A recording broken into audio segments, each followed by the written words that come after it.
yacu icyubahiro kuko yaduhaye undi munsi. Imana ishimwe cyane.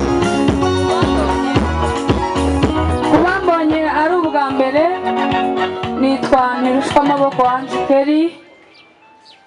Ndi umudamu w'uriya mugabo muza kubona mu kanya aririmba. Dufitanye abana 3 ndetse n'abandi baracyari inyuma. Imana yatugiriye icyizere, turimo gukomeza kwagura umurimo wayo. Haleluya! Amen.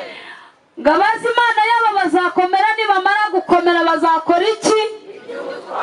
Gukora iby'ubutwari ni ugukora ibyo utakagombye gukora. Yego?